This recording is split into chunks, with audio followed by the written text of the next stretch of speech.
warahmatullahi wabarakatuh. Sebelumnya, perkenalkan nama saya Marcella Hayati. Saya dari D3 Manajemen Informatika 2023 Unila. Di sini saya akan menjelaskan materi mata kuliah pengantar teknologi organisasi komputer dengan judul materi sistem bus. Kita akan mengupas lebih dalam apa aja sih yang bisa kita ambil dari sistem mempelajari sistem bus ini.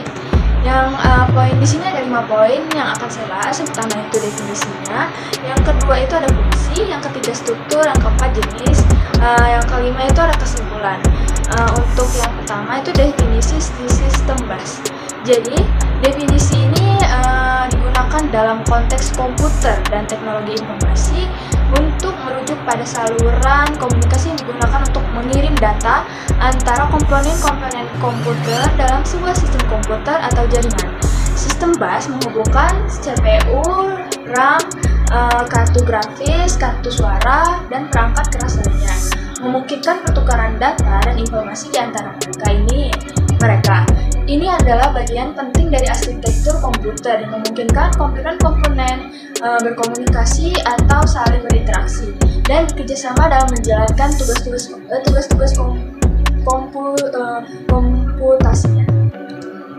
Yang kedua itu ada fungsi sistem bus. Jadi fungsi utama dari sistem bus ini mengizinkan transfer data, alamat, sinyal kontrol, dan komponen-komponen CPU, terus perangkat I/O, perangkat penyimpanan, komponen perangkat keras, pemantauan atau pengendalian, pengaturan kecepatan biar aksesnya lebih cepat.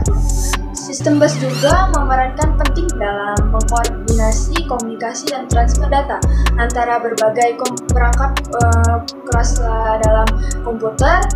Ini memungkinkan komputer untuk berfungsi sebagai salah satu koheren, di mana CPU dapat mengakses data dari memori, perangkat penyimpanan, dan perangkat lainnya sesuai dengan kebutuhan operasionalnya. Jadi kalau misalnya dia mau transfer data, jadi yang dioperasikan itu tadi adalah address bus gitu. Terus yang ketiga ini struktur sistem bus. Di sini saya akan menjabarkan 6 struktur. Yang pertama itu sistem bus utama atau front side bus. Ini menghubungkan CPU dengan chipset dalam chipset utama board bright dalam motherboard gitu. Digunakan untuk mentransfer data antara CPU dan memori utama atau RAM serta komponen-komponen lain seperti kartu grafis. Yang kedua ini adalah bus memori atau memory bus.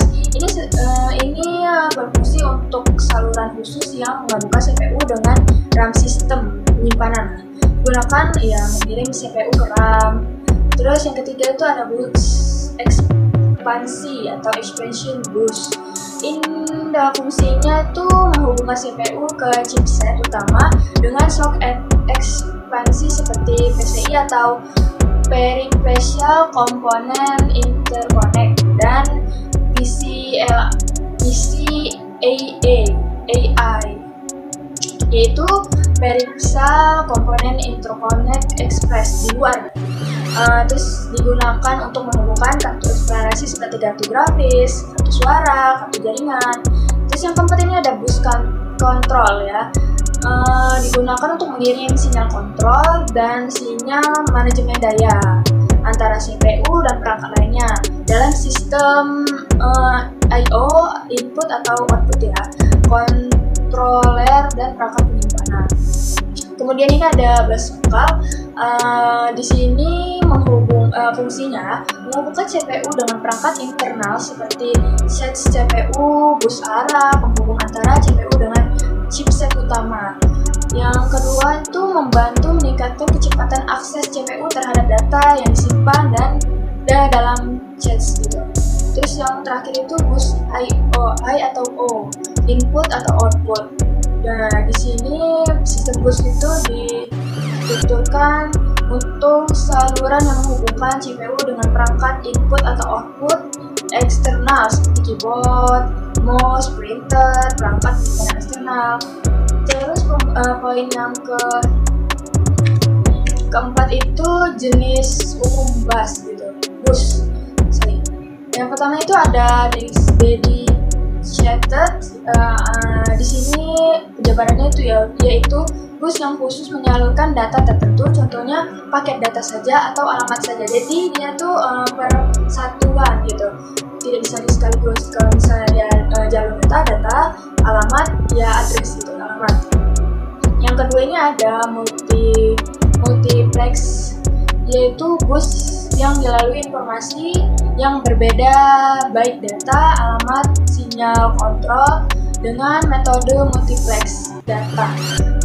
Jalur data dan alamat menyatu, keuntungan jalur lebih sedikit, kerugiannya itu kendali lebih rumit, menurunkan untuk kerja. Tapi dia bisa menyatu antara dua data tadi, misalkan jalur data dan alamat bisa disatu gitu. Terus yang kelima ini adalah interkoneksi bus. Jadi di dalam local bus itu di sini ada 3 saluran. Pertama saluran alamat, address bus tadi. Address bus itu tuh dia menentukan asal dan tujuan data. Misalnya CPU akan membaca instruksi data dari suatu lokasi memori. Terus yang kedua itu lebar bus itu menentukan berapa kapasitas memori. Contohnya itu 8O memiliki bus alamat 16 bit, memiliki kapasitas 64K.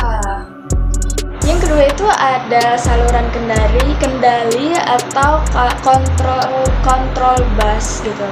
Jadi informasi kendali dan waktu atau timing, sinyal baca dan tulis, permintaan interpat, terus sinyal clock tertutup berarti sinyal tutup gitu. Terus yang ketiga itu ada databus. Databus ini menyalurkan data untuk kerja ditentukan oleh lebar jalur. Yang terakhir ini ada kesimpulan. Jadi kesimpulan ini ada 4 poin yang saya simpulkan. Pertama itu ada sistem bus yang adalah elemen yang mendasar dalam menjadikan sebuah komponen perangkat keras beroperasi secara sinergis. Dan pemahaman tentang hal ini sangat penting dalam dunia teknologi informasi. Terus yang kedua ini sistem bus juga memiliki fungsi utama untuk mengizinkan CPU, RAM, perangkat input-output, perangkat penyimpanan, dan komponen-komponen keras lainnya untuk berkomunikasi dan berinteraksi dalam sebuah sistem komputer, tentunya dengan lancar dan tanpa halangan. Terus yang poin ketiga ini, sistem bus memungkinkan transfer data antara komponen-komponen tersebut yang mencakup pembacaan atau penulisan data, sehingga kemungkinan operasional itu menjadi normal gitu. Terus yang keempat itu sistem bus dapat disesuaikan dalam desain arsitektur komputer untuk memenuhi kebutuhan tertentu, seperti bus paralel dan bus serial, tergantung pada aplikasi dan kinerja yang diinginkan. Oke, sekian penjelasan dari saya. Mungkin kurang lebihnya saya mohon maaf karena di sini saya juga masih belajar. Jangan lupa tonton karena di sini kita bisa mendapatkan informasi maupun ilmu dengan gratis. Jangan lupa like, comment, dan subscribe.